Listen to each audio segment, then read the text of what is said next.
Howdy. 2007 FJ Cruiser. It's like deja vu.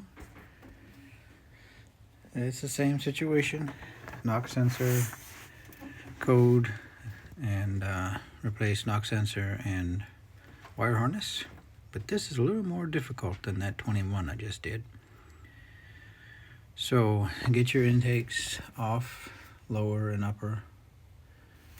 There's these bolts in here, which are a little different, don't need to come off unless you want to change out the gasket that's right here between these two.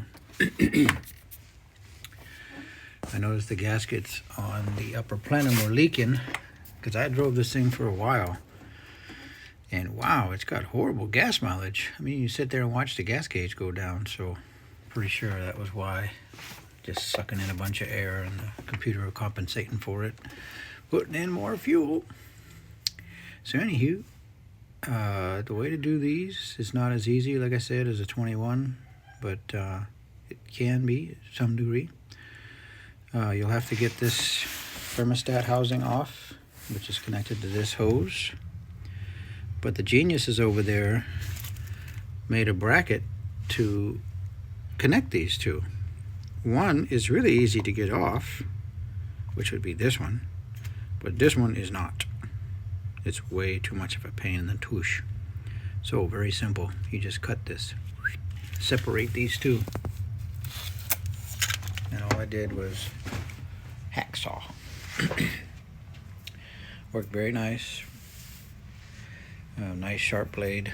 Hold it steady. Make sure you don't cut either one of the pipes. And just get those two separated. Gotta get them separated.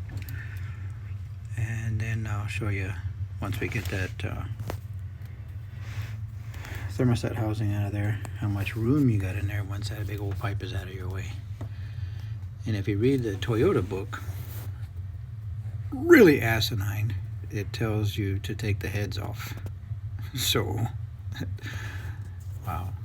Of course, you know, they want to make as much money as they can, so. But this is how you do it without doing all that malarkey. I need to get a GoPro or something. This is ridiculous. But anyway, once you get the pipe cut from the other one there, then there is a bolt right there. If you look down inside there, there is another bolt that holds a bracket. Yeah, right there. Another bolt that you need to take off. You can get with a, I got it with a 1/4 inch and a shallow 10mm. I was able to get right in there. And that finishes off getting the pipe out. Still a little bit of a booger, trying to wiggle around all that's in there.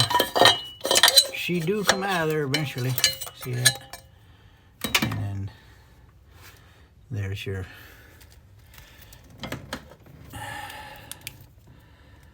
there's them little boogers that we looking for right there. And the harness chewed on by the mouses. This is the part number to the harness for those who want to know. Is that an 82219 OCO10? Well, there it is. I know it looks intimidating when you got all this plastic all over it, but it's really not that hard. This thing, this air cleaner assembly covers up a lot. One thing to be careful of when you take the air cleaner off is back here there's a small little hose that I found out about the hard way. It has to come off before you lift this thing off the engine. But everything's all good. Ready to rock and roll again. Be careful with these the wire connectors, because they're going to be brittle and break. So what I do for that is I take this little hook and come up under here and lift up on that, if you can see that, and just lift up on the tab and pull it off. This one here was so brittle it broke anyway, but that's the only one I broke.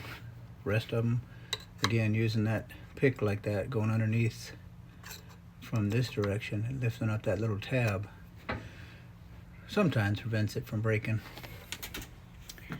So anyway, there it is.